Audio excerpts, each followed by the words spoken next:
to pick another place to hold the meeting, but then we clarify so long it's not in conflict with the law.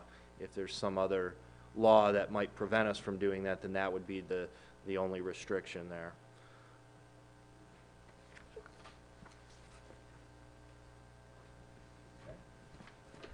Thank you.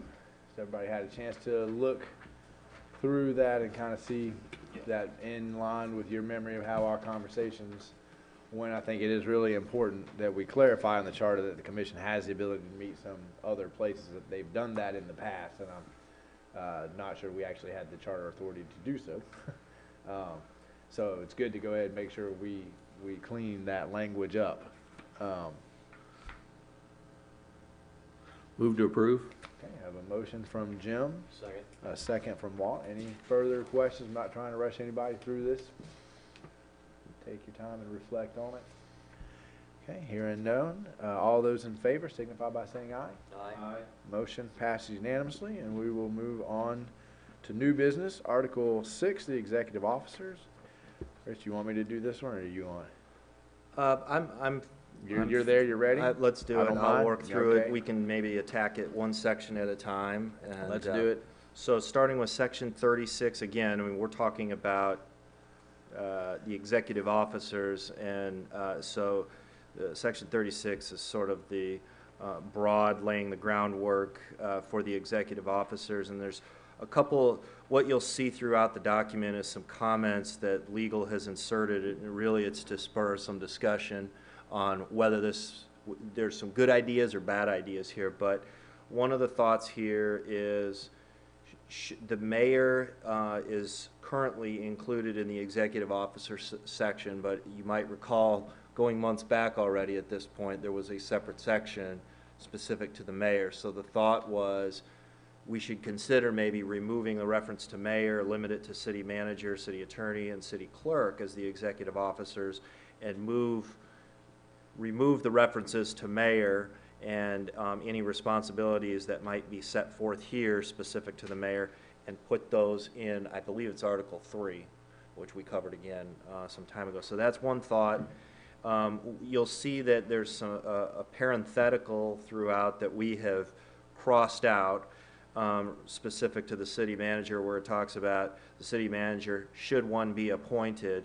You'll see some other language as we get into section 40 here in a few minutes that suggests maybe we should say that the city manager that there shall be a city manager appointed.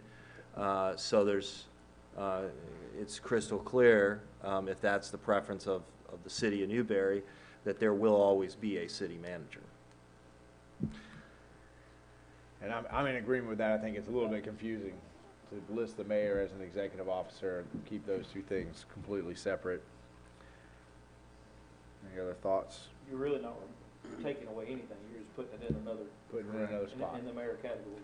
And clarifying. The mayor we spoke Right. about. So I'm good with it. And so putting anything that relates to that, I would recommend moving it over to that section as well. Thoughts? All right. Rich, Keep rolling. move on. And let me just also clarify too, I'm looking at the third note in the margin too. There's also, I think on subparts B and C, those are probably consistent with our theme throughout, which is try to simplify the charter a little bit. Some of these things can be handled by ordinance, and so that's one of the things we've pointed out there as far as signing of checks and things of that sort. Those are really more appropriate for passage by ordinance, and we actually already have an ordinance which I've identified as Ordinance 01-15 that addresses some of those things. So the point is, as we get deeper into this process, we're finding sort of a stack of ordinances, if you will, that we either are going to have to go back and sort of rework, which I'm not sure that that's going to be, this committee's job, but it'll be legal's job to go through that, rework some of those ordinances, and or start fresh with a brand-new ordinance, and this might be an example of that. I'm glad you mentioned that, Rich, because I was gonna bring it up tonight that, and I know, Ms. Judy isn't doing this, but we have pulled an awful lot out of the charter and said, we need to put that in ordinance. I wanna make sure we're keeping track, because if this passes, we're gonna have an awful lot of ordinances that we're gonna need to pass to do the things that the charter used to do. And I think there's probably some redundancy there that I've already been doing by ordinance, a lot of these things anyway. So we're gonna need to figure out what are the duplicates, and we may just need to pass another one repealing whatever was before, just to make it clear. But I know you guys are keeping track of that, because I certainly have lost track at this point of everything that we need to do by ordinance at this point of the juncture. Are we good with that concept? And I think we're gonna find a lot. My suggestion is gonna be an awful lot in tonight's conversation that is pulling out, but we'll let Rich get to it. And I didn't want to be too presumptuous, so what I've done is not necessarily line it out otherwise you'd be looking at a document that's all crossed out. Instead, I tried to just highlight sections and say, should we consider pulling this out? But I think Section 37 is, again, pretty self-explanatory as far as compensation of officers. We removed that language that we are seeing throughout Article 6, the city manager, should there be one. And then 38 is interesting, the oath of the office. We would actually recommend that this be removed. It seems at first blush that this would be an appropriate thing to have in your charter, but this is actually governed by statute, and we cited the statute 876.05.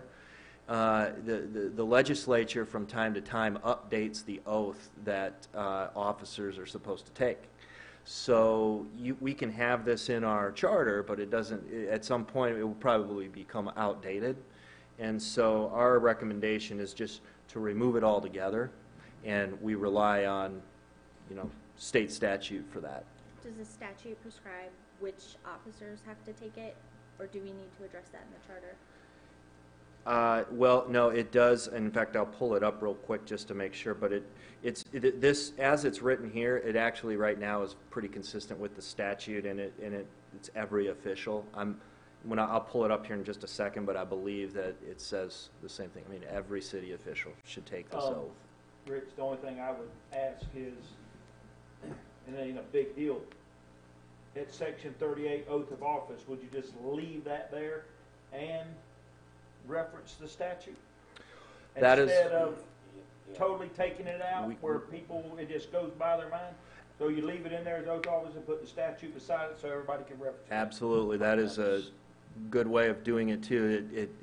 It suggests that, okay, there's an Yeah. oath that needs to be taken, let's not overlook it. That's right. So we can you do say that. it changes, Right. so if it does change, you can look it up Right. prior to right there and you So take what the we oath would of do office. is Without having to change the whole recommend charter. just where it says, which oath shall be in the following form to wit, replace that with according to state statute. According to state statute. I think that would be a very, very good approach. Everybody in agreement, Jessica? We already addressed when they have to take it Correct. in another section, so would it be better to put this with that than leave it in the executive officer? It's such a fine, small, minute piece. The only other Well, thing the we spoke executive- about an oath was when And we the did elected the officials. city elected officials. Yeah. But I mean, So this is saying the This would executive pertain to and the all. elected. pretty much, yeah, this one here would pertain to all, every official of the city, which the city commissioners are as well elected. I mean, It'd be nice just to leave it right there. they're city officials, every commissioner. This is really broad. This one applies to all employees. So, that and to your point, I mean, if we say every official of the city shall take the oath as prescribed by There statute, you go. 87605 tells you, I mean, it's broader than that. It applies to all employees, but our charter is limited to the officials. So in the elected officials, which we already dealt with, we'll leave it there. This one, because in the mayor will be removed from here, and the city commissioners will be removed from this, and it'll just say, I'm sorry, looking at the other one. It'll just talk about executive officers taking the oath. Right? So we'll differentiate between the two articles and say in elected officials, they will, every executive officer of the city shall, before entering the duties of his or office, take and subscribe an oath or affirmation, right? And then we'll cite 876. That's correct. Okay. And get rid of that rest, that's just all. Right, we don't need the actual You oath. need oath. And I'll take section 39 while Rich is making that note, because I wanted, I asked Mike, and I think Mike is here, isn't he? But I asked Mike why, if there was something special about bonds that made them charter worthy. Because we do an awful lot of business, and the notes that staff is asking us to consider here is that the language is vague about which bonds we're talking about. But I don't know why bonds themselves are charter worthy.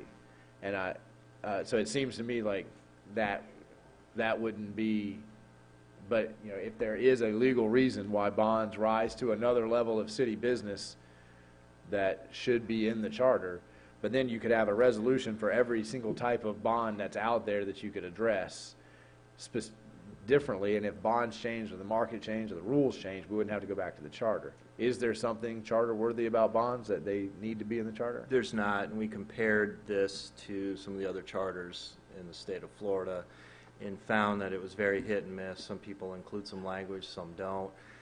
There is no question that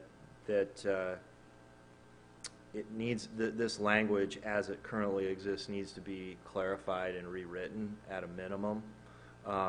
We would suggest taking it out altogether, and again, handle this by resolution or ordinance. And what has been confusing for the city in terms of trying to interpret this is it refers to bonds, but there's all different, as the mayor was just suggesting, there's all different types of bonds, and they come up in all different types of settings. There's bonds that are used as essentially loans. There's performance payment bid bonds on construction projects. There's bonds that basically act as insurance or operate as a function for employees in terms of handling money of the city and that sort of thing. So this doesn't really clearly differentiate as it currently exists. We would recommend pulling this out and putting this in the pile that I talked about earlier that the mayor is hoping that legal is keeping track of and addressing this later. What's the committee? Is that a head nod, or is anybody? I follow you with that. And Well- that's probably good. I'm with you on it. I'll do section 40 also, Rich, because I think there are some considerations here. Can we go back to It 37? even states. Did I skip 37? On 39 by resolution. Where is, the compensation of the city officers? Oh, I thought we talked about that. Let's go back to Well, 37. it's a good thing to City take out. Commission of the City of Newberry shall by resolution fix the compensation of the mayor, city commissioners, city manager, city clerk, and the city attorney. And we just did by resolution fix the compensation of the elected officials, so we're following that, we're adhering to that. Jessica, you had a question, thought, comment? No, the note says it should be moved to a different article, and I actually agree with that. Yeah, well, it seems like the manager, clerk, and attorney would stay here under executive officers, and the mayor and the elected officials would go under Article 3.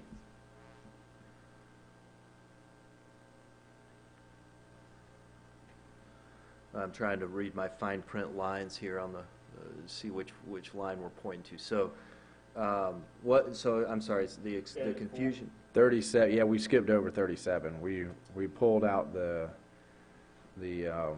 contracts. So we're on 37, compensation of officers. And we've once again lumped elected officials and executive officers together. On 37, And the comment is just to, moving article. like, Okay, I follow. Yes, I'm sorry, I did go over that one too quickly, but yeah, we are recommending that that be moved. It's a city commission responsibility, so it would make more sense to put it in that Article 4, which we were just talking about. So leave the whole thing. Do we need to say anything about executive officer compensation? Because we don't do legal by resolution. Oh, well, we do it by contract, but then we make a resolution to enter into that contract. Is that, it's a little bit ambiguous to me. I mean, I know that we've done that, the city attorney contract by a resolution. I don't know if it's, Well, if you don't want it by resolution, the language needs to be changed. Well, I'm not, I think we agree to the contract, and Right. then we put the contract Right, we into the put- resolution. and then we present it to the commission. And then we That's present what- it to so the it is commission. done. City commissioner responsibility, so it should be. Right. So, right, I think it all falls under the city So commission the whole thing, responsibilities. move that under. Okay, did we miss anything else before we get to 40? Okay. And everybody was in agreement with moving 37? Okay. In 40, I think the only, we can read through, the city commission shall appoint a city manager who shall be the chief executive officer and chief administrative officer of the municipal government, answerable to and under the direction and supervision of the city commission, and shall hold office at the pleasure of the city commission. We really just sort of cleaned up the language there. She shall receive such compensation as the city commission may, by resolution, fix and determine, and shall furnish such bond as the city commission may require. I had a question mark by that language, furnish such bond as the city commission require. I'm not sure what is meant by that phrasing. Well, It was in the old charter. It reminds me of, it's probably, that's well noted there. I'm thinking that we might want to pull that out and include that with the Section 39 language in terms of addressing bonds. I mean, I don't know why it gets into the bond language again in Section 40. It might be just a carryover from the old charter. I wasn't sure if there was an old terminology, meaning that, the city manager had to put something up, prove some credentials for such It's got a bond. $1 million bond. Yeah. What I'm reading from this is that the city commission is looking to fund a project, and it's the city manager's job to determine which type of bond to use and to obtain that bond. That's how I'm reading that's his responsibility. It may be. That may be you might be right about that, but I think the mayor's point is well taken. When you look at the word furnish the bond, it's. Yeah, as provided out of his own pocket or something? Yeah. Again, ambiguous, kind of runs hand in hand with Section 39 with all the bond language. I mean, it was pulled right out of our existing charter, but I just would, and I'm fine with it if someone can explain it to me, but if it doesn't, then we'll just pull it out. Then she shall be chosen solely on the basis of her executive administrative qualifications without regard to her political beliefs, shall be over the age of 21 years. Are we allowed to have that? Does state law, because I know we tried in our one charter to say you had to be 21 to run for commission. We had an 18-year-old run, and it turned out state law preempted at 18 you're allowed to run. Are we allowed to put an age limit on? I'm not aware of a Can't a imagine law one that's- hiring a 19-year-old, but It's our understanding that determination from that election was incorrect. We were allowed to be more stringent than state law, we're not allowed to be less stringent than state law. you're trying to take Clay's commission seat away from him. Wow, man. I would never do that, but I don't think that we could determine that it's okay to be 16 being an elected official, because that's less stringent.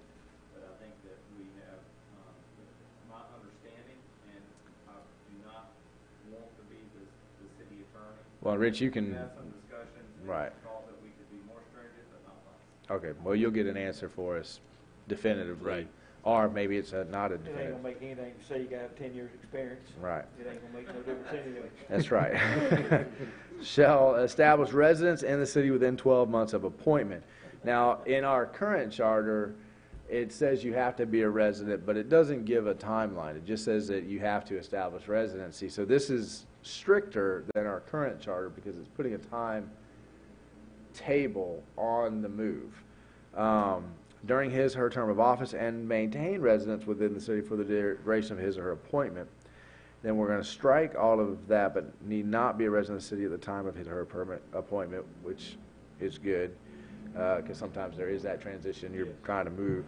And then it's this one that I really want you guys feedback on. The city commission may permit exceptions to the residency requirement if conditions warrant.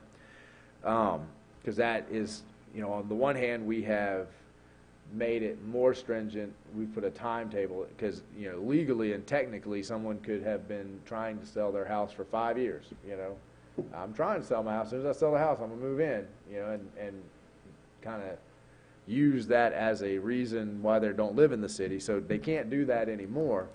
But this would now give the commission the ability to give a candidate a way out, right? So, I think what I'd like thoughts on is, should that language be there at all?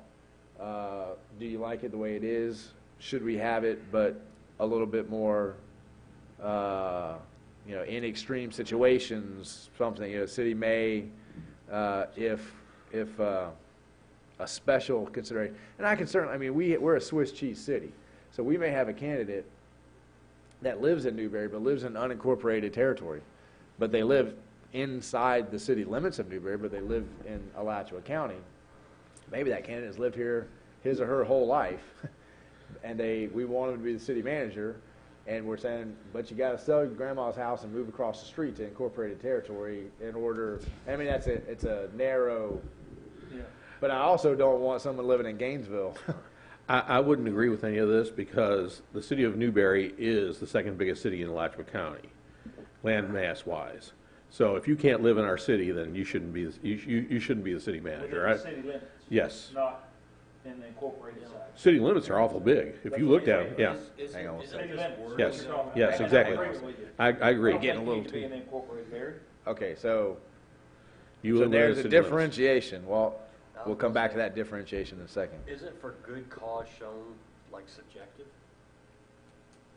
Is there Sure. any way to? Well, That's why we elect the commission to do the Right. job. Well, if you say may permit exceptions, that's opening the door. The commission can decide any condition that they deem warrants it. I like that drawing that line, because saying, hey, you got to be inside the city limits, but if you're in unincorporated territory, and I'm not sure the language how we put that in. We still have a Newberry address. If we were smaller, I might agree with this, Right, but hang on. we're not small. Yeah, You follow me? I follow. I think I So, follow but both of we're, them. we're Right. both on the same Yes. page. Right. As long as you're in the city limits. Yeah, because it is possible. The short answer to my hypothetical would be, okay, well, you annex in, but it's not always possible to annex in because sometimes you're in an enclave, so it might not be possible. It also is possible that I could give you another hypothetical, somebody lives just on the other side of the city line. I think that's where the commission would come in and make a determination. Well, it only if you allow them to make a determination. If that last line is not there, if they live on the other, right on the other Yep, side of the city yep. limits, they got to sell that house and move on the other side of the city limits. I'm not for striking that. I'm for giving them a management decision myself. Okay, so now we're on different terms, right? So we were on the same page, now we're on a different page. And that's why this is the conversation we need to have. I see both sides of it. I do too. I think I can see lots of situations where you would say, well, doggone, man. Well, Make there's a somebody- difference in living in Alachua and living right here at the next stop sign past the city limits. Mhm. And the city, and you got a candidate that you want to run this place Right, that's right here, and you can't get him because of a technicality. right. There again, There's a lot of people that live right on the county line that I think are right over the county line. I think are very much, part of this well, then community. that would We're be filling in lots and lots of enclaves. We are actually filling in enclaves like wildfire. If you come to the meetings, you'll see them there. Almost every other meeting, we're filling in an enclave. We're trying. So I think you should live within the city limits, that's it. Because eventually the enclaves will be filled in. Well, and the enclaves question is for the first hypothetical. Yeah. Now we're talking about the second hypothetical. What if you had somebody that's just over, that's not an enclave situation, that's Yeah. you're You're not in just, the city. you're just a quarter mile out. It's a big city. Yeah. When you All right, open- well, when you well, I open know we're it up- informal tonight, but I want to try to make sure everybody gets a chance. When you open it up to allow the outside of the city limits thing, we already have in our charter that you can only vote in the city if you live within the city, and then you're gonna be the chief executive of the city, you can't even vote in the city because you would live outside the city limits. But our commissioners, the language is you have to be a bona fide resident. Correct. And that is like a nebulous and broad term as we discussed. Yep. What does that mean? It But doesn't it- always mean, and I'm not, I don't know which But- side I'm but on, it- but like, but- you know, but that's we- the language let's for our finish, let's finish. commissioners. But we had discussed that bona fide resident meant a voting member of the city, somebody who can vote in the city limits. But right, but Jessica's point is, I could write Mr. New a check for $10 and say I'm living in his garage, and claim to be a bona fide resident. So the question is, you know, and it really is just about, I think, how did you say? You said a managerial decision. You know, if you had the candidate that you really, really wanted, and you know, you're talking, because right now, I think we pay $15,000, or we give a $15,000 moving supplement. Would we really want? And if that language isn't there, we tie the commission's hands. They say, hey, it's in the charter. It's 12 months. You live right on the other side of the line. Well, we're going to require you to move, but hey, we're going to pay you $15,000 for those moving costs, but you have to move. I mean, I just want to make sure there's the take it out, leave it just the way it is, 12 months, right? Which then, if you take it out, then we may want to go back to consider that 12-month thing, because 12 months, if you're moving, might not really be all that much time. You gotta have Or one there's real- also the making the language just stronger, so it says, extreme situations are, something that clearly says the intent is we expect you to live here, but we're recognizing there may come a time, right? Well, and Jessica? I see the point in this too, because you want somebody as your city manager who's as invested in the city as you are. And what makes somebody invested in the city? Is it somebody who's paying the county taxes? Is it somebody paying the Newberry taxes? And so does that line matter? Because on the other hand, I also know, living in Newtown, that across the street there was an enclave, and nobody could say that the person who lived there wasn't a citizen of Newberry. He was, very Right. much, but refused to annex in. Mr. New, I know you've been waiting patiently to listen to this conversation. Well, and I should. I would say first that I moved right at 15 miles to get in the city limits, and it was absolutely the right thing to do. 15 miles was just a little bit too far for me to be fully invested in the community. So I think that if the commission were posed with a decision about whether Mike could stay on the east side of Alachua and be the city manager, and there was some talk about it, the right answer would be no, he needs to be here and be in our community. I can also just offer a time where I think that it could cause the city a good candidate. Say that you have a really qualified candidate that's on staff, he's a department head, and isn't necessarily bucking to be the city manager, but is very sharp, and moves into Jonesville in 2007 at the peak of the bubble, and buys a house that's overpriced. 2010 rolls around, and you're not selling that house. You take $150,000 beating to sell that house and move 1 mile to get inside the city limits. It's not going to happen because the city can't make up the financial differentiation. And I observed that once in a career, and I saw a commission, because the charter gave them the ability to do it, exercise that discretion. So I think, to me, that's the best case. We've seen real estate turn around. You have somebody, their kids may be fully invested in the the neighborhood or the community that they're at. They're upside down in their house, things like that might be what tips the iceberg about, we want that candidate, but he can't afford to come here for us under the circumstances. So just want you to kind of think about that. I've actually seen those situations happen in my career. However it winds up, I think you guys are doing a great job with this program, and we'll make the right decision. God, I'd like everybody to just kind of let that simmer in the back of your mind, and I want to skip ahead a little bit to ask a similar question, because we require the city manager to live inside the city limits, but we do not require the city clerk to live inside. So we have two executive officers, one has to live inside, the other doesn't. I believe that we all were under the impression that the charter did require the city clerk. You have to attest that you live. And we make the city clerk take an oath that says that she lives in the city limits. So while we're talking about this concept of requiring executive officers to live inside the city limits, and we're kicking that around, let's broaden it open a little bit to say, is there a legitimate reason why we would require one executive officer to be a part of the community, be a voting member of the community, pay the taxes, do the water bills, but not the other executive officer? Our charter speaks to the city manager and the city clerk as equal in status. There is no differentiation. They're separate departments. You know, you've got 3 charter officers. So I can't quite figure out why we would put one burden on one and not the same burden on the other. Well, I Jessica? know that Gainesville was, it might still be posted, looking for a deputy city clerk, and they have a requirement that they live in Gainesville, so that's not unusual. Yeah, all the arguments for the city manager would equally apply to the city clerk.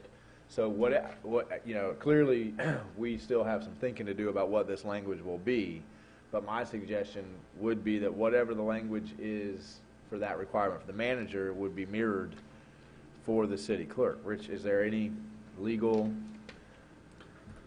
issue with what we're discussing here?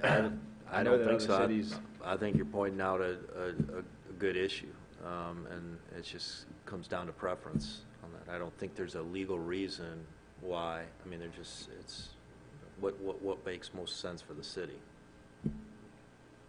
Okay, so back on the table for both, thoughts on requiring manager and clerk to be in, thoughts on allowing the commission to be able to make a discretionary decision. Chair recognizes Walt. I think we got lucky that we found a city manager so close to us. That's not always the case. Usually you're going outside of your city, State. sometimes even outside of your state, to get a city manager. What kind of requirements are we going to have? I mean, what kind of exceptions are we going to have? What if he never buys property here? You know, what if he never makes that move? I mean, we had it within 12 months, but I mean, Well, he's a leasee and I'm a leaseor. I mean, I really can't see a commission if Mike New lives in Georgia and Mike New is our candidate. Yeah. You know, then I would say the conditions do not warrant. He's moving here. He's moving here. You know, so he's moving to Newberry. I would hope so. The conditions would have to be something, one of the, you know, hey, this guy's right across the line. He's here. We eat with him at Country Kitchen. But it is certainly, I mean, that's my expectation.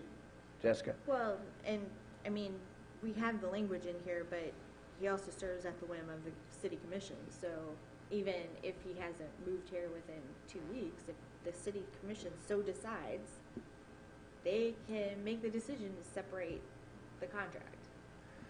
And I can tell you, most city managers, once a couple of commissioners are making noises that they're not happy, begin to look for other work. So managers like to know that they have the full board behind them. And this really could be a debate for a while, because you're trying to throw, it says the attorney, the city attorney, you're making everybody that works here live here. Yeah, I think the attorney would be different. Yeah, everything's right here. You're gonna throw the attorney in, the city clerk, the city manager? Yeah. Okay, then what- We don't consider ourselves equal to the city manager or the city Well, clerk.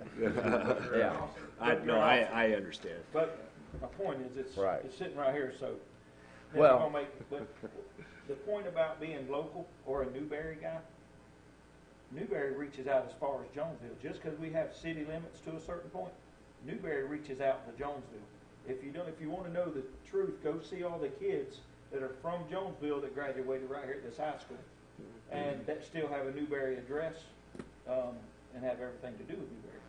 So there's kind of a, do we keep moving that line, Newberry, till we get Jonesville with us, and Yeah, we'll annex it soon, right? then we'll, well, here's what I would suggest.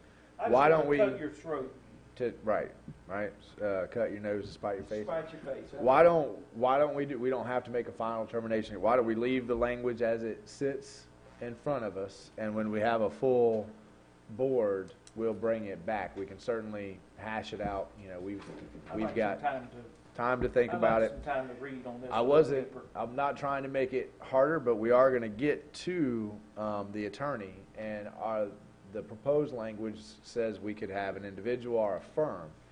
I think it's clear if it's a firm, then they don't have the requirement to live, because you're talking about a firm. However, if it's an individual, then that might, at that point, get lumped in.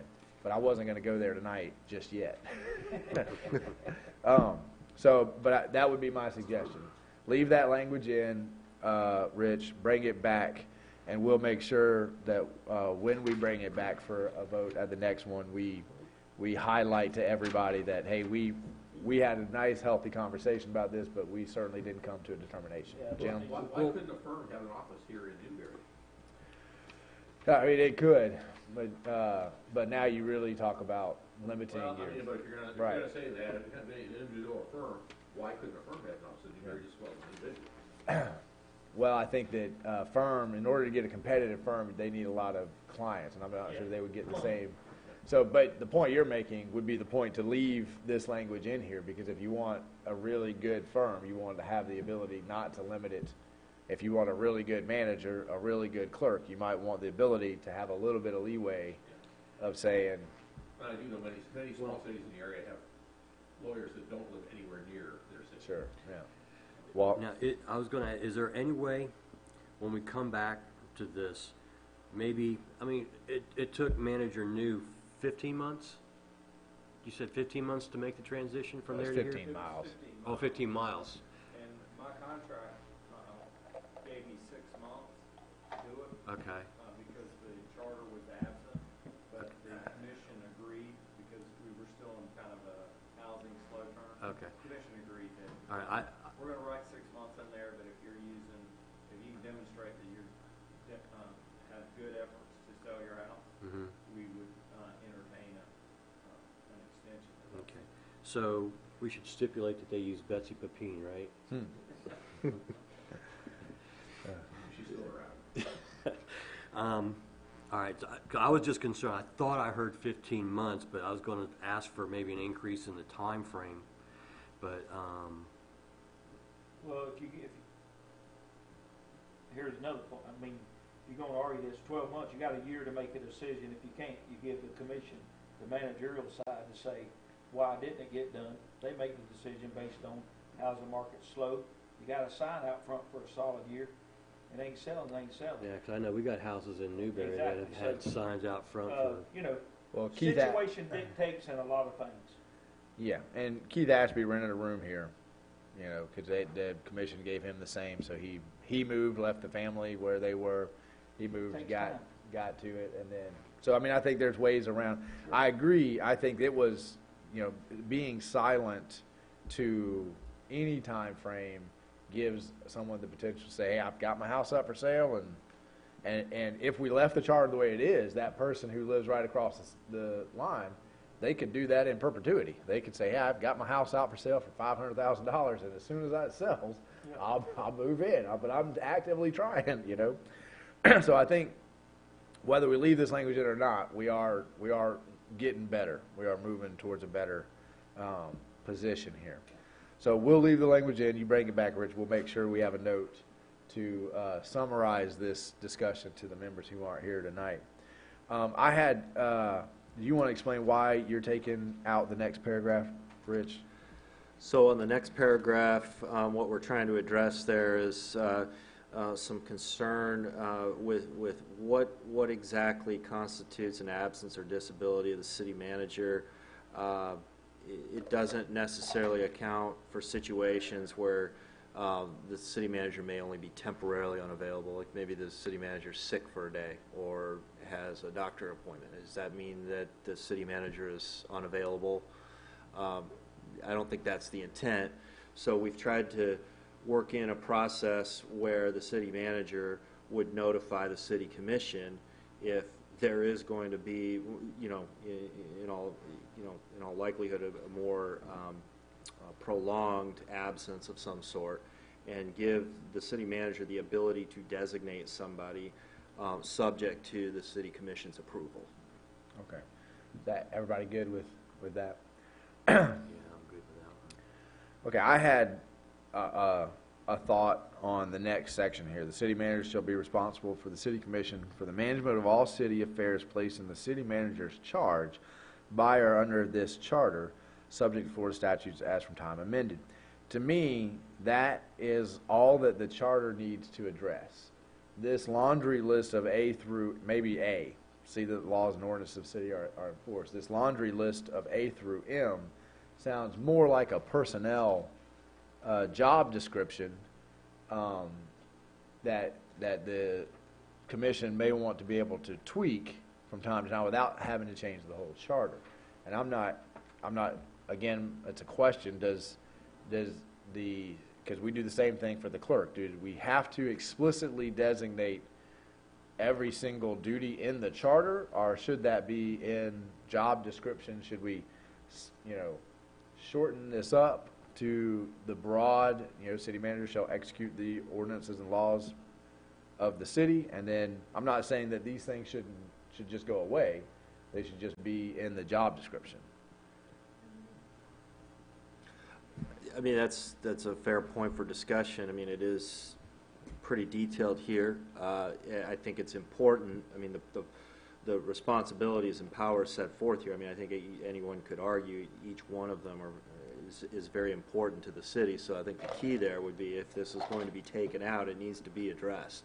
I mean, we can't just put on the shelf and forget about these things. I mean, these are all the things that the city manager needs to do in order to conduct business on a daily basis.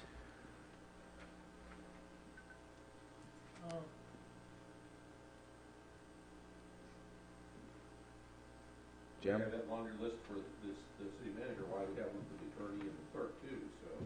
Well, Same thing for all of them. and to me, it encapsulates it in the city manager is going to see that the laws and ordinances of the city are enforced. That's the charter-worthy statements.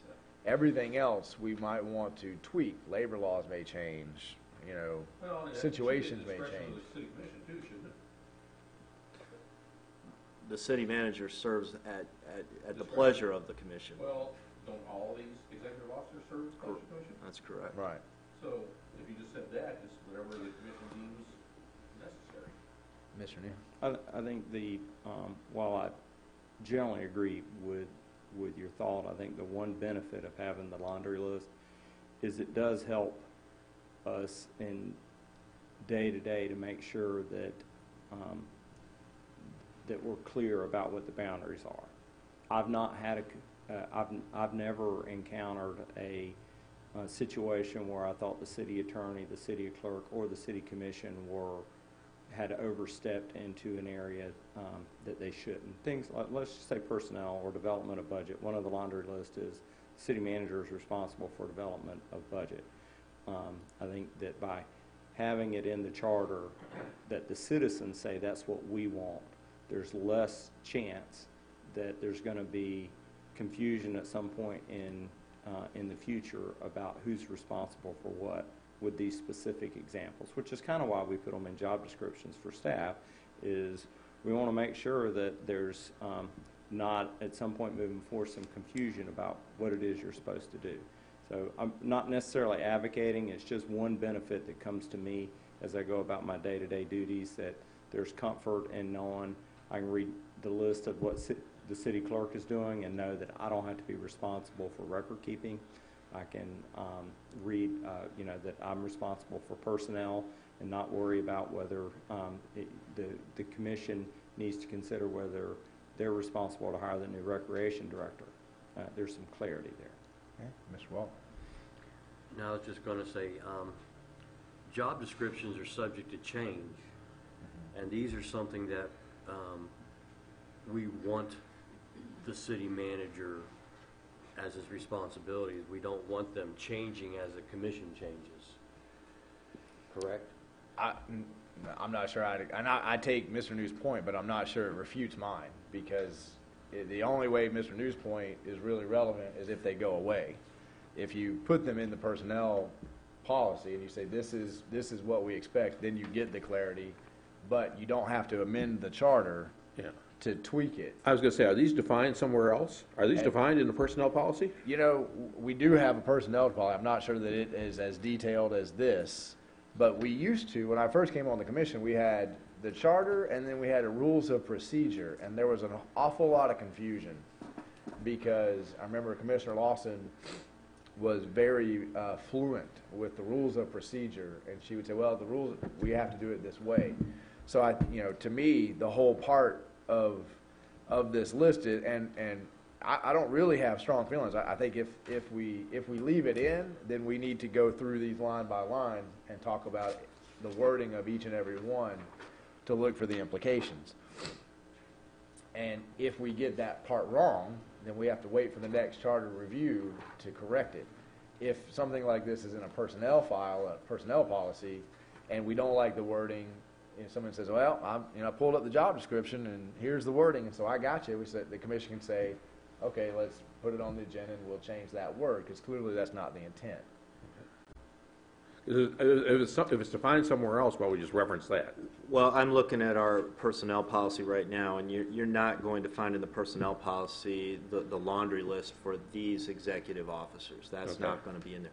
Now, some of them may be described in the contracts, which I don't have in front of me, but the city manager's contracts, city attorney's contracts, some of those same responsibilities may be. But those could listed change. there. But that's by contract, right? Right. So, I would say whether it exists or not, if we take that suggestion, then we add this to the list of things that we have to do if the charter passes, and we say, well, one of this is copy paste this into a personnel policy, and these are the expectations of the city manager, and these are the expectations of the clerk. Yeah, because the next 3 pages is attorney, all the executive officers. Right. Yeah, all 3 of them. If it's helpful at all, too, and I know we don't have the full board tonight, but I would be happy to go back and maybe cross-reference some other charters and see how they've handled it. Again, just because somebody else has done it one way doesn't necessarily mean that's the way to do it. But if that would be helpful, we could bring that back, and I could report on that at the next meeting. Actually, I would think that we need to define these in the charter if they're by contract, to make sure that we hit the same thing every time, every year. We require the same, but actually whittle the list down to this is what we want. There may be variability in the contract, but you want to be able to have some core concepts you definitely want in a city manager or an attorney. So what you're saying is have a list, but it should be A very defined list. Highlight and broad Yes. categories of subjects. Yes, in here. And then if you do a contract, then you can actually go into more detail about what that list would What be. that actually means. Chair recognizes Walt. On that point, what I was trying to say was, if we don't have it listed, specific duties in the charter for our city manager, and we just have it in policy, like the hiring and firing, the city commission can take that upon themselves to change that policy, and now they're responsible for the hiring and the firing. We've taken that responsibility that we want the city manager to do, and we've taken that away from the the city manager because it was policy and it wasn't in our charter. That policy is not protected. You understand where I'm going? I mean, I understand the point, and I think that those would be, we could try to identify, and if we feel like these all need to be in the charter, and maybe we should just go through them point by point, but we're adding things to this laundry list here. So my idea was to try to get the important things, right, which when I read through these, it was really see that the laws and ordinances of the city are enforced. I mean, at our current level, I can't imagine a city manager accepting that policy change. I think that would lead to a resignation if you tried to say to a city manager, we're going to take away hiring and firing from you, and we're going to do that. That would probably be a resignation. Just an example. Right. Okay. And I'm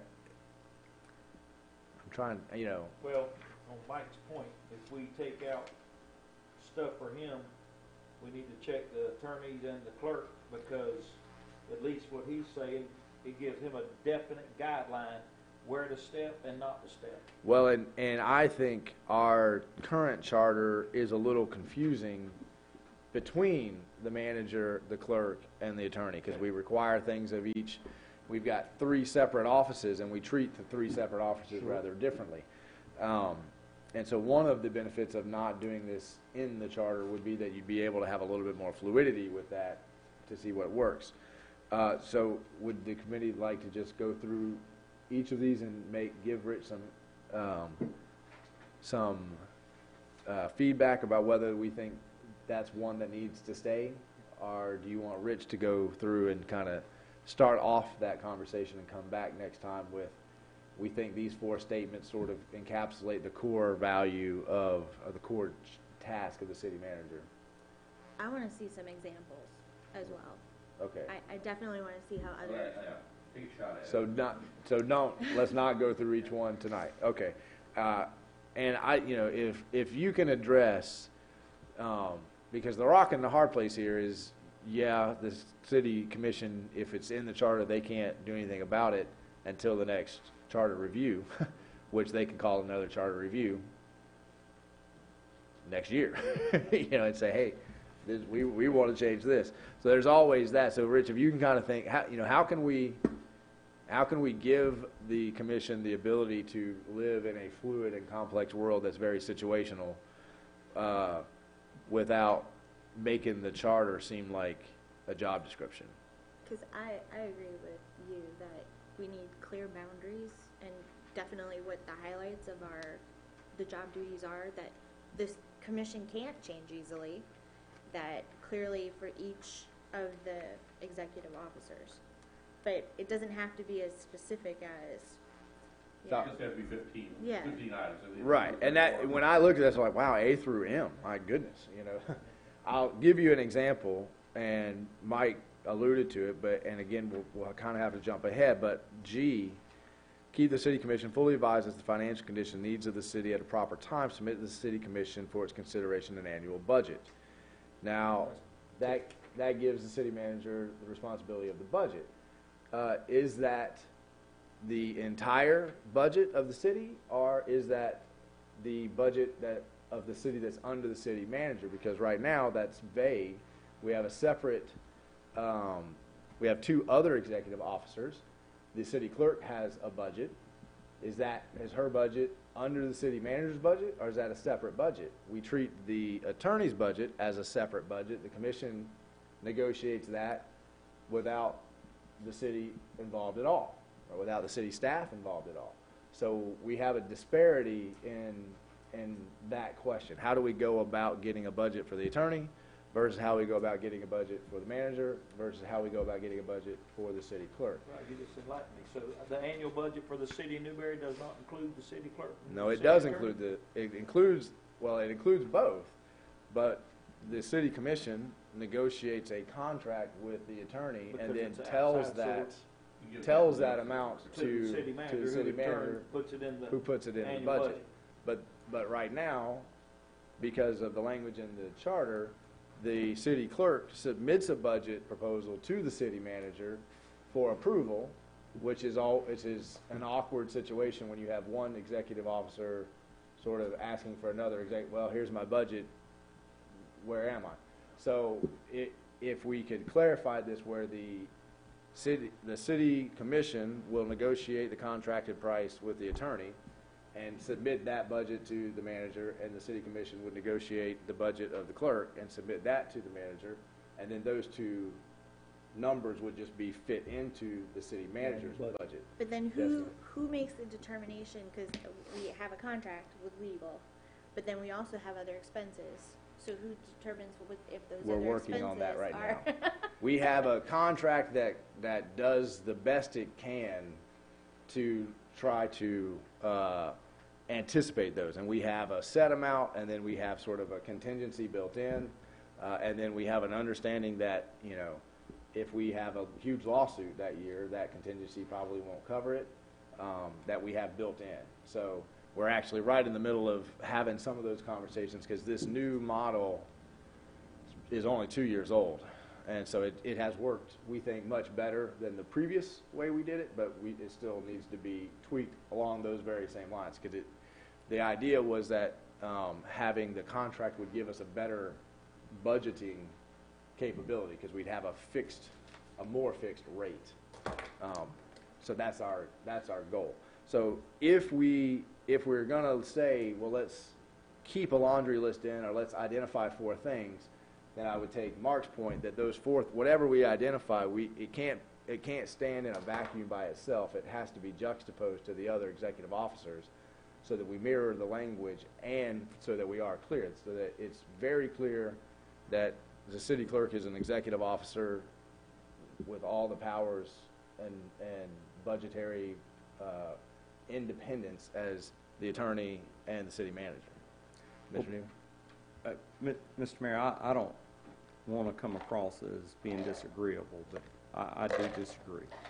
I think that, well, first, I think that there is clarity in our budget.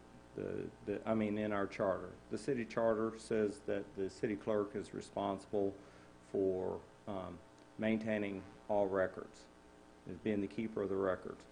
It's not just the keeper of the city clerk's records, it's the keeper of the city's records.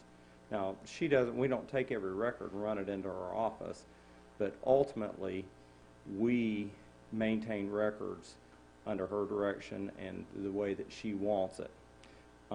Personnel comes under the city manager's office, so, and finance. If we truly were going to have separate budgets for a city clerk or a city attorney, then we would consider, well, do we need separate finance departments for each? Because the finance director currently reports to the city manager and not to the city clerk, so is she going to need her own finance director, and would she need her own personnel department?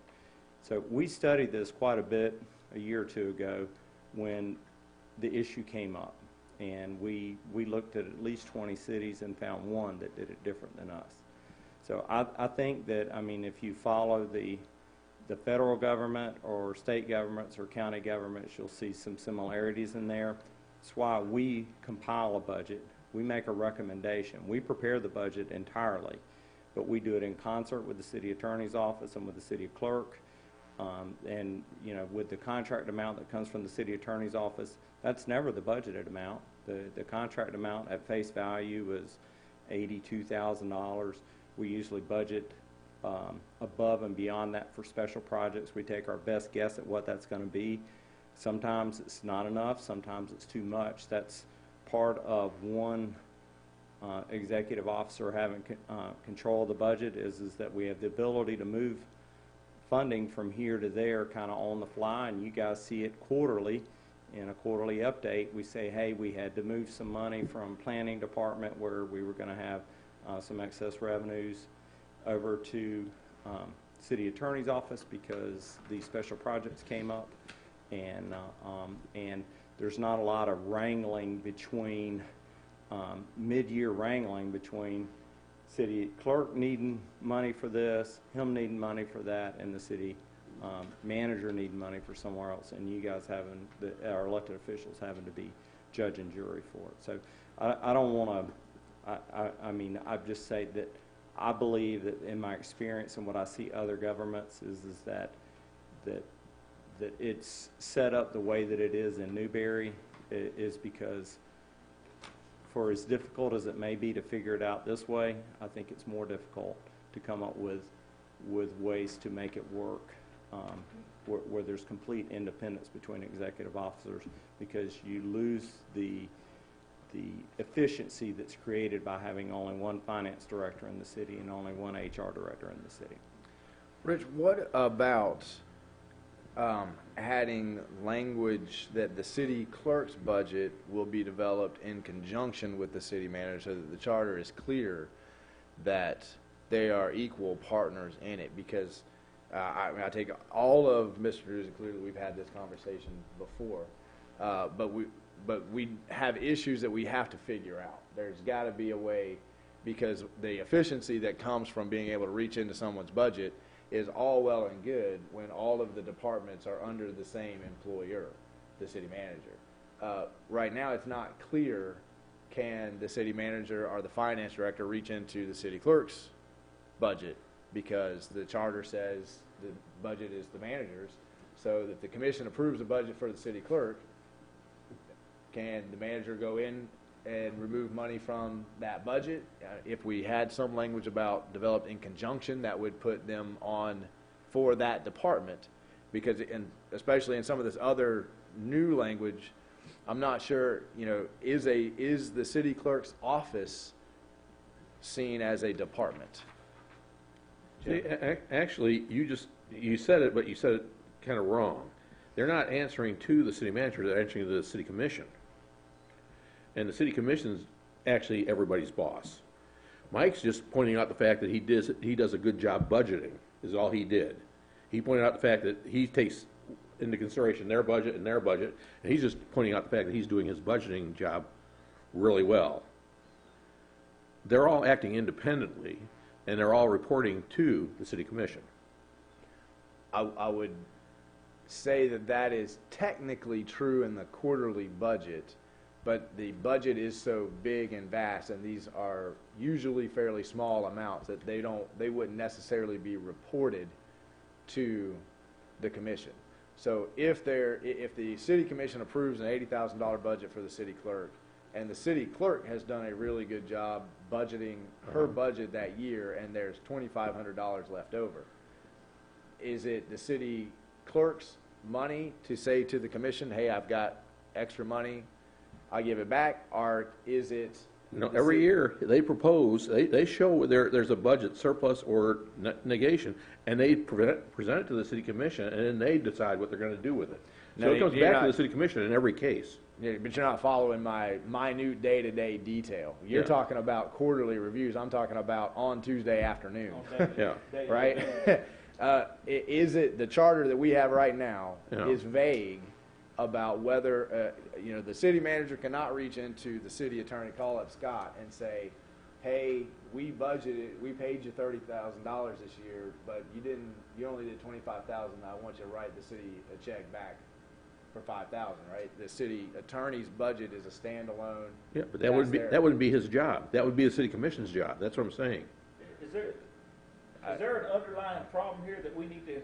Well, I think there's something going on that we're really battling here. There's a clarity between executive officers here, and I take Jim's point. I understand. So the issue is, on Tuesday, not do I have to wait 3 months to the quarterly budget. On Tuesday, does one executive officer have the right to reach into another executive officer's budget?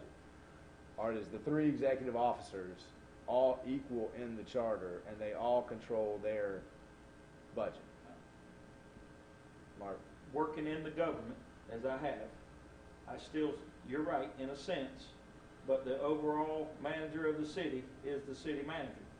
And if he needs to move money based on something that takes care of the city, sitting here, I would say it was his decision. Now, what the commission does with the city manager after this is moved, or if there's a problem within the executive branch, that probably needs to come out here and be vetted under the commission right then. And if Mike took whatever, or Miss Judy did, or whoever does the taking, is gonna have to report it to the commission.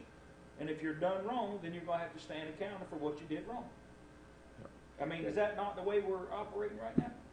Well, and I did not mean at all to seem like there's an internal war. I think No, the no, city I'm manager, just city clerk asking- work well together. No, on I this. got it, but what But I'm saying is an annual budget, Mike is absolutely in control of the annual budget after it's submitted to the commission.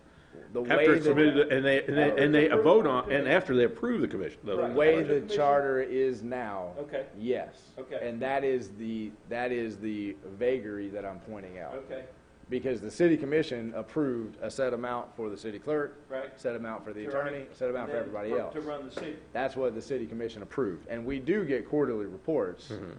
And there would be a surplus or something, reported. Sure. Not necessarily in the moment, though. And there are Not- exceptions, and there have been exceptions almost, in many cases, there have been exceptions to the budget.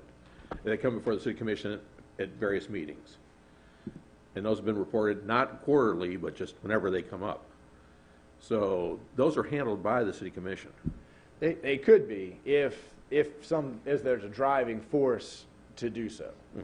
And my point here is not to say that there's any existing problem. We have had issues in the past that come back to this. It's vague.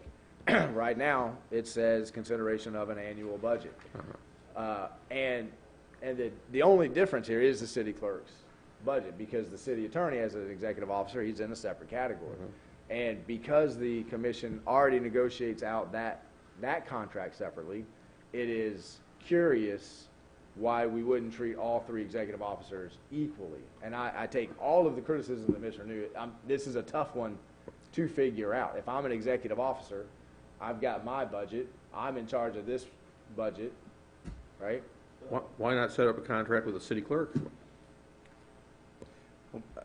I mean, that's a Within the- possibility. And then it's separated too, and there you go, you fix that. And so you put the infrastructure under the city manager, but the operations as a contract.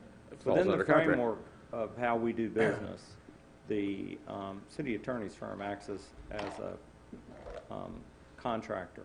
So we don't engage in their purchasing, their hiring, their firing, how they spend their money. They just get X come over, they do with it what they need to do, and they don't, outside of the specific purchases for the city, they're not open to sunshine. So I think that, if we don't look at this as three executive officers, if we look at it at just departments within Newberry, I think one of the things that we combat every day is departments being so individualized that they don't work together. We call it creating silos, and that's, to me, is one of the big evils of government. And I think that going down this path of trying to compartmentalize, you lose efficiency and you do create those silos. I think it's better to deal with the day-to-day tough issues. If someone does move money inappropriately, I expect that the commission has every opportunity to cure that if it's an egregious issue. But I think that to not put the charge of budget development under the city manager, just say I'm not here, because I have certain feelings about how it goes right now. Your next city manager, I think, to be tasked with 100% of the revenue collections and projections and the overall financial health of the city, but not be tasked with certain amount of the expenditures and the prioritization of those expenses, I think is losing efficiency in how we conduct our government. Rich, is there a way, because I think that the other easy remedy to this is simply to have language in the charter that says that these things have to be worked out in conjunction.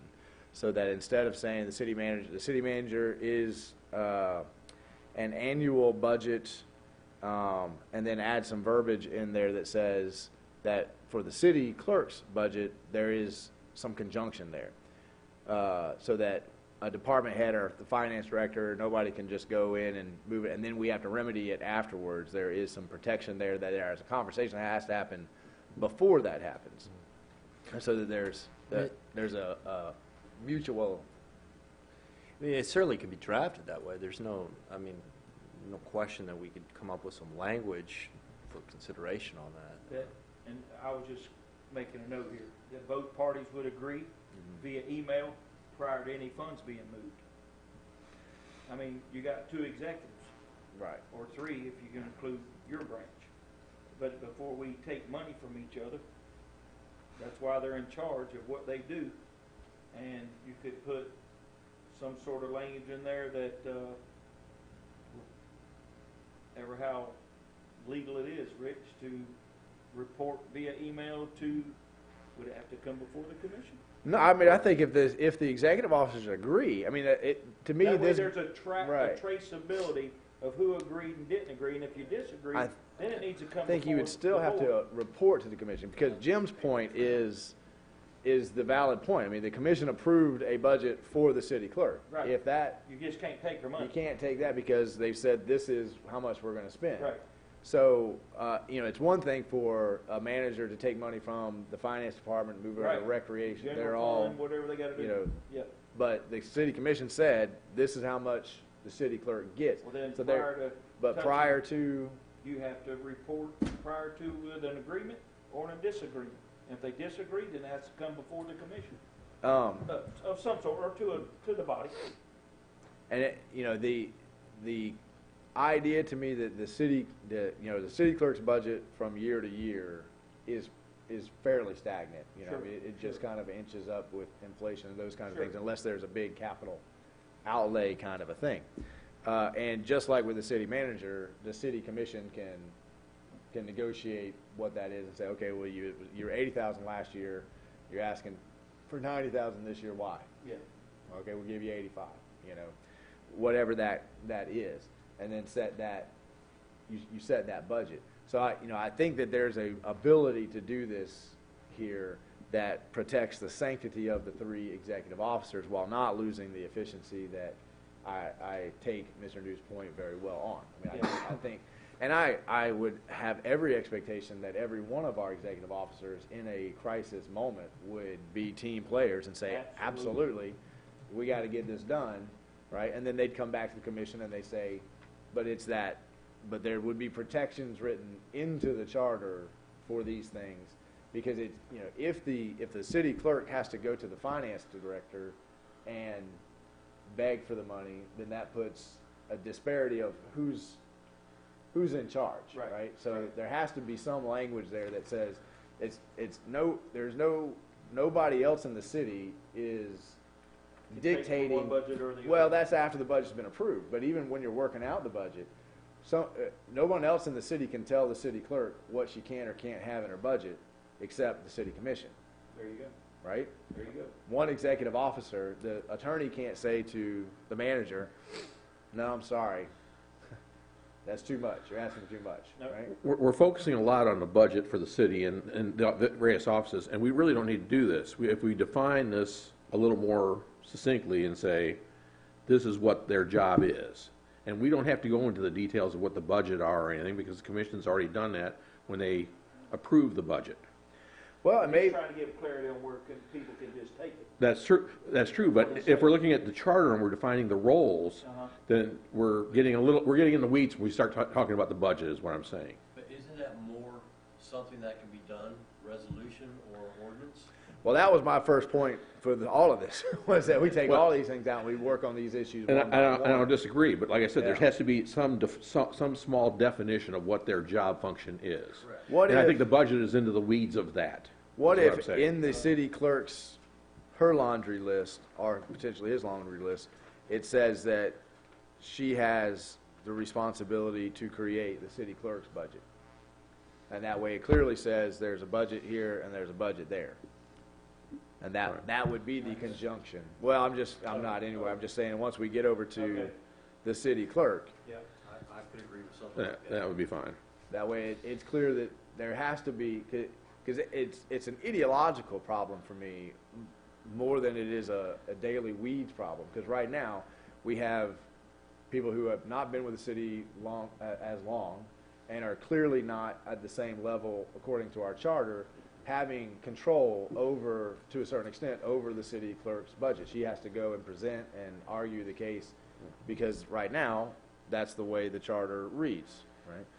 And that, to me, is a disparity that the charter should seek to correct while we're here, right?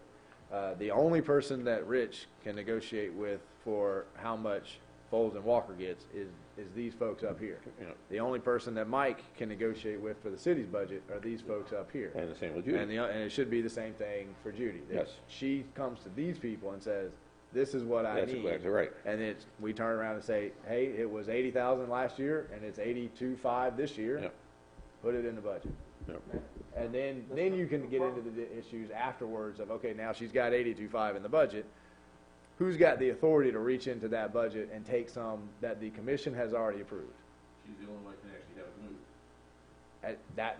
Now we're in agreement. That was okay. So, Rich, you'll write up some language that speaks to the efficiency, but make sure that the city clerk's budget is protected, right?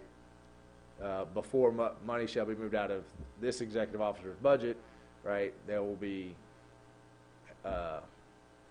you'll figure a mutual agreement. Some Yeah. kind of, right, some kind of advance notice in writing and some communication. Right. A paper trail, an agreement between the executives to move those funds.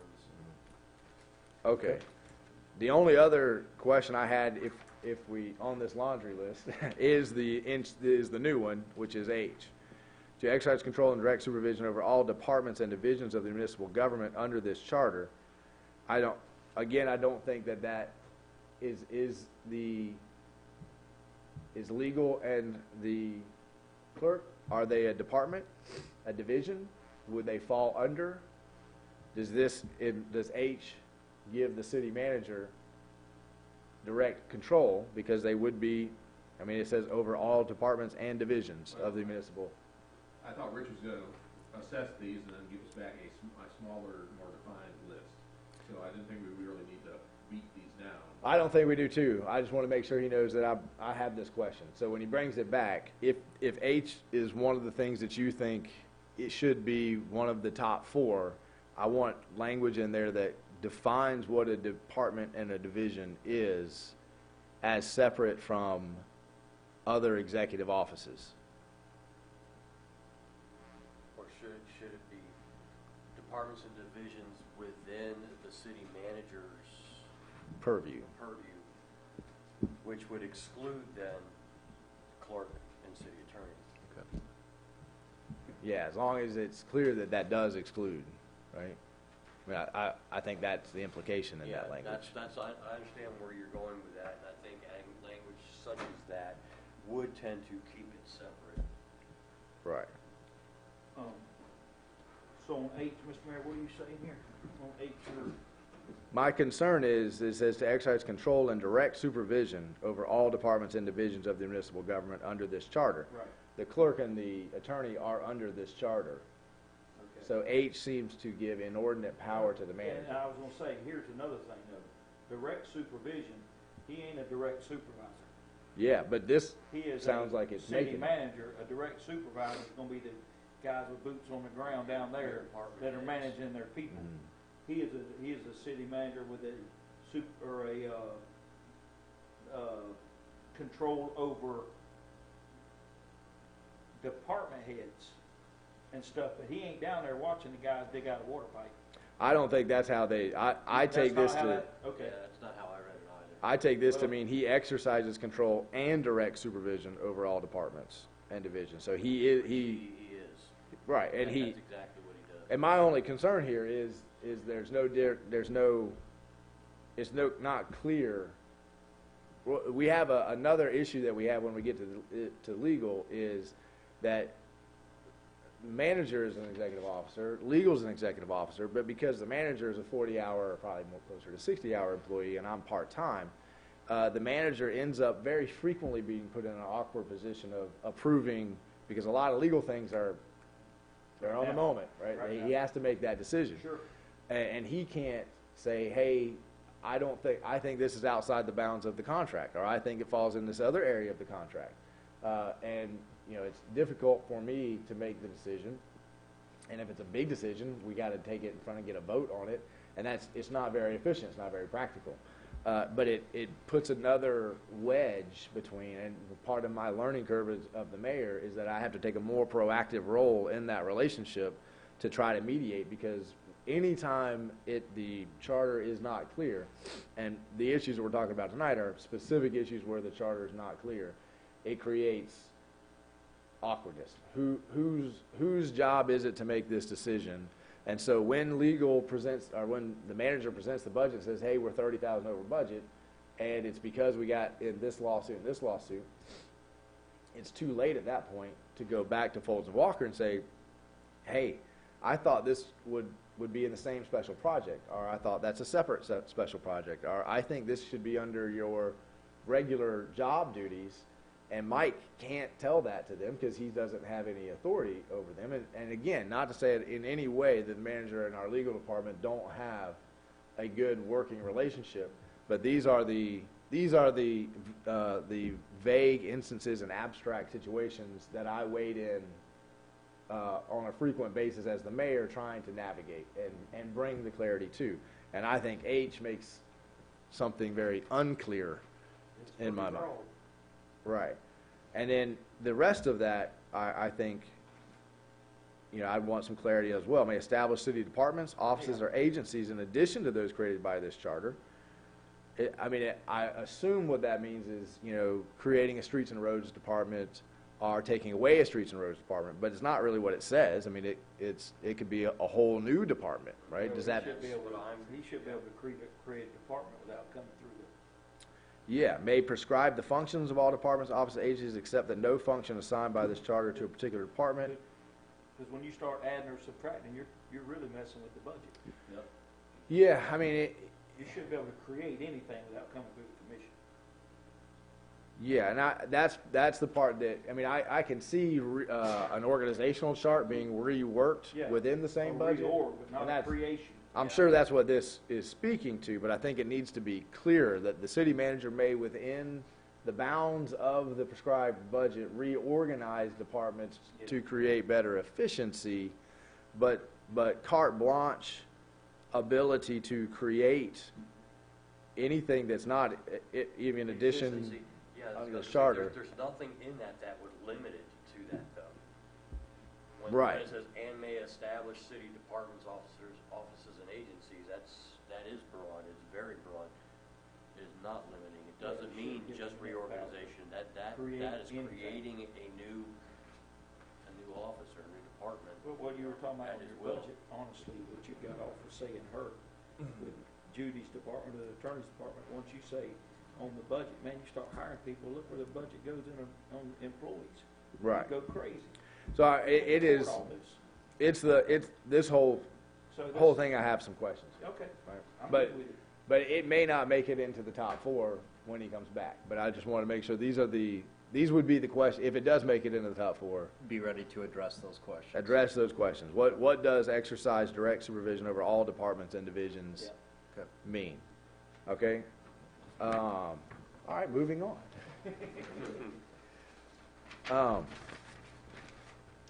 City attorney. I think, you know, my only question here, and Rich, I'm sure you had some notes that you wanted to go through. My only question here was the same question I had.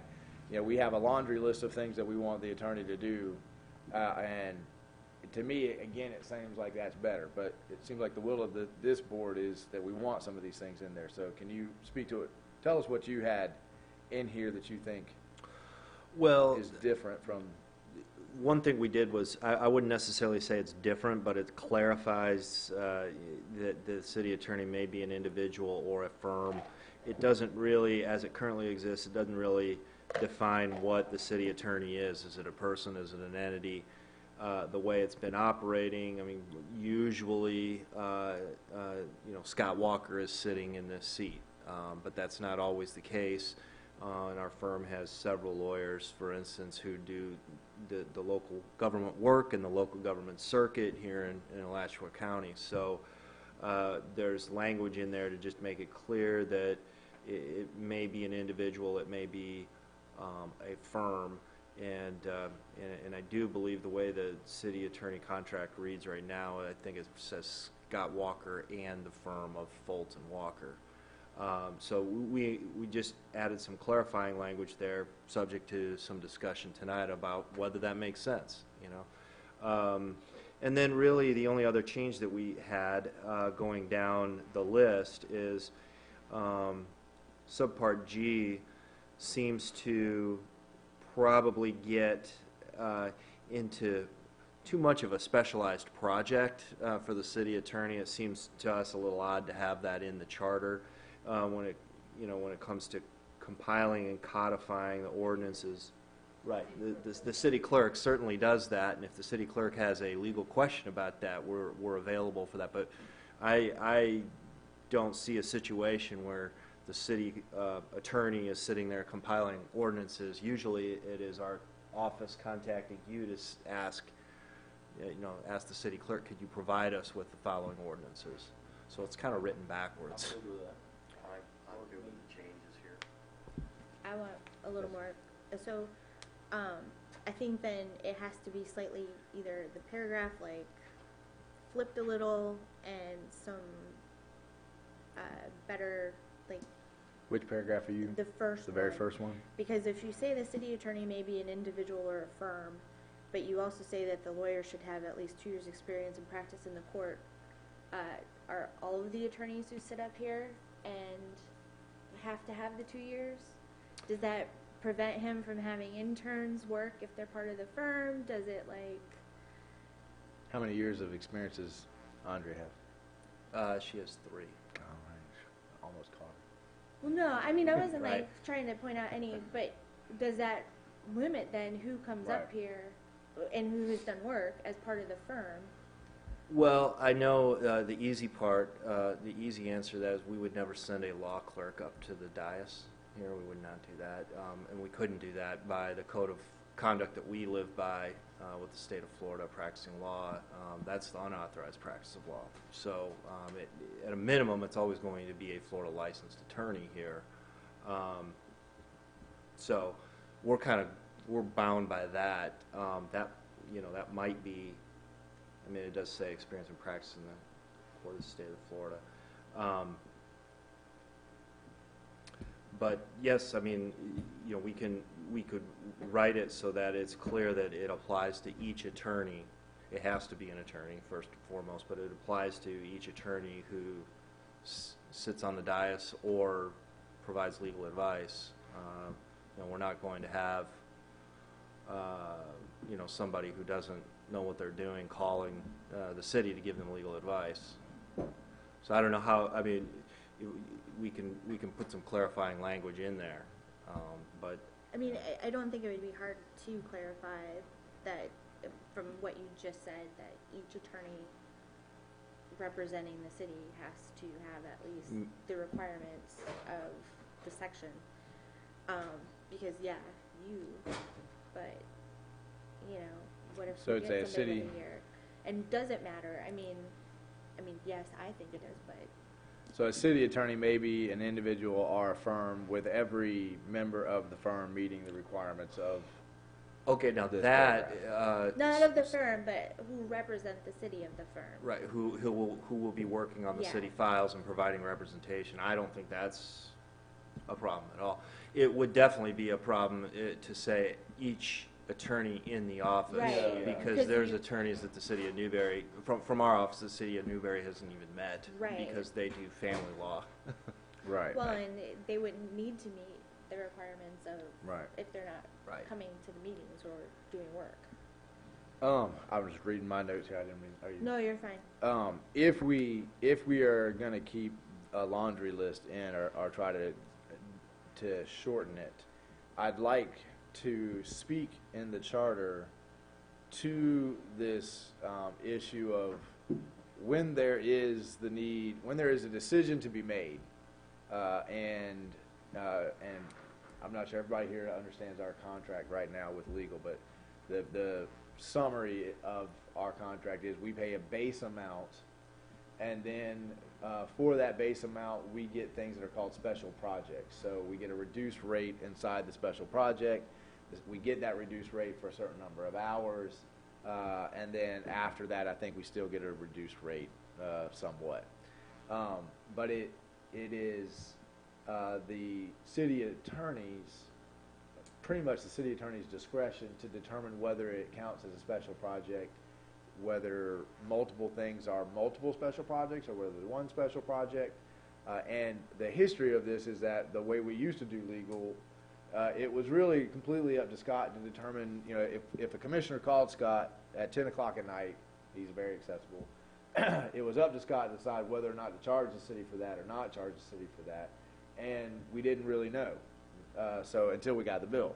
And so we wanted, one, the ability, if we felt we had a legal question that was important, that we were about to get the city, we wanted to be able to call without knowing that we're breaking the taxpayer's wallet. But there needed to be a third party and some sort of criteria to know when we're getting charged and when we're not getting charged. And I think that Folds & Walker has always been very gracious in giving us lots of time that never make it onto the books. You know, we have lots of conversations that don't.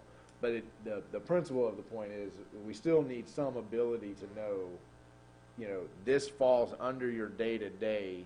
This is a special project, but these two issues are the same special project, or these two issues are different special projects. They may have the same commissioner involved in them, but they're fundamentally two different issues, and so we should still get the 15 hours at the half price for them separately, and we still lack the ability. It still Folds & Walker. It pretty much makes a unilateral decision there. I don't mean to be mischaracterized. If you disagree, feel free to debate. The manager and I debate all the time. So if there's a way, and I think the remedy there is that the legal should need to contact the mayor to have that out, because it's inappropriate to contact the manager because he's another executive officer. I'm going to go back to a point that Jim made earlier. The invoices come, and that's why I asked to clarify about who determines, like, the separate invoices paid, because they all go through finance, but they all show up on your invoice ledger that you approve on your consent agenda. So the commissioners have the opportunity at that time to remove it from consent and ask legal, who's always here, why something was a special project.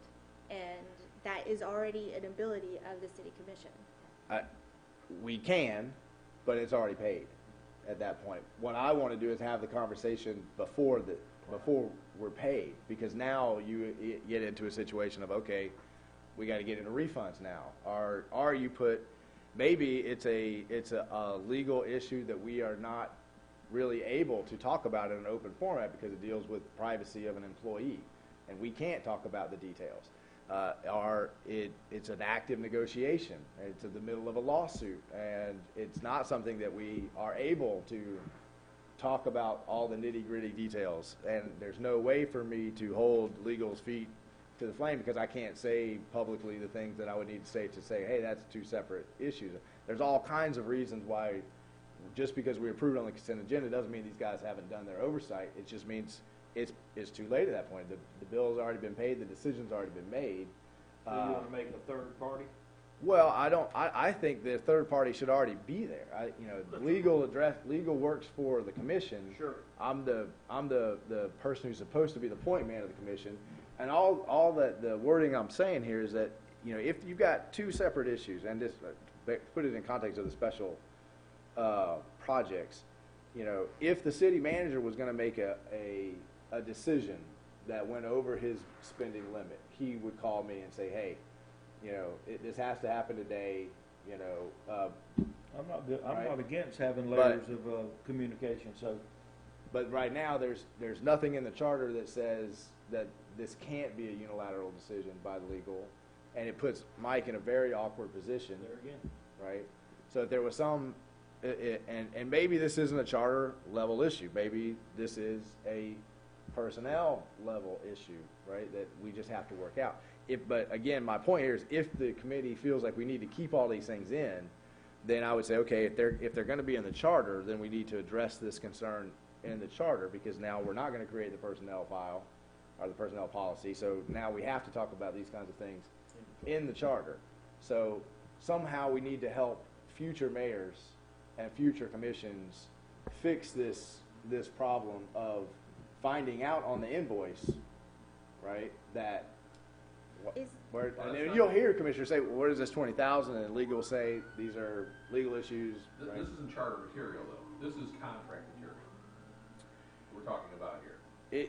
It could be. It could be. And it should be, because we have a contract with our city attorney. Right. And again, remember, my first preference would be to remove these things and say, this is, see the contract. I started with that. So my whole point is, if this board feels like we need to say all these things in the charter, then I think we have to address all these things in the charter. I think for the city manager, for the city clerk, and the city attorney, it's best to give the broad mission statement of the executive office and then hash out all these little details in a contract or in a personnel policy. I agree. Yeah. Okay, so we'll, you'll watch the minutes of this and you'll decide Whether I'm coming What's up with a the- shortened list what's or the- no list. I think for the city manager and the city clerk, the committee wants a shortened list of broad mission statements. The attorney also. I think for the city attorney, it can be this paragraph and then see the contract, right? That would be fine. Because, so we get this, the city commission shall appoint a city attorney who served 2 years. That can be in the charter, and then it says everything else will be determined by contract. And then we can hash all these things out in the contract. Because those legal issues change. Exactly. And that's my point about employee policies. I think those change as well, and the duties and tasks that we may want to do, we wouldn't be, if there's laundry list, it may create problems. As long as there's like I said, a core core- definition of what their Right. job is. This is the core mission. Now go see the personnel policy for a detailed list Yes. of everything. Is that, you got that clear as mud, Rich? I've got that. You got it. Is that going to be the consensus under city clerk as well?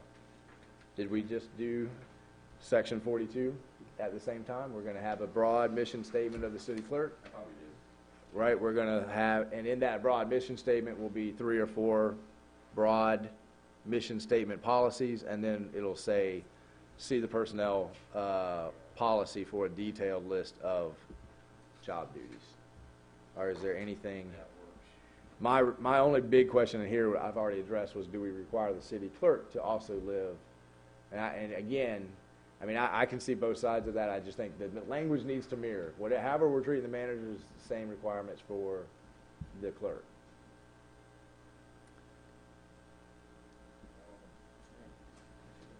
I'd wait for the others to be here. We're not paying you to answer the easy questions tonight, right? Oh, I know. It's a good thing because we're not paying you at all. Not taking anything away from Judy's position or who Judy is right here with the city. I'm just saying, as a city manager, you're hiring him from way outside. Mm-hmm. Usually the city clerk works her way through this system, and usually, how many have there been, Miss Judy? Ain't been but a few. That's been usual for us. Is it usual across the state yes. that you start with a city and you kind of work your way Kind of up? work your way through it.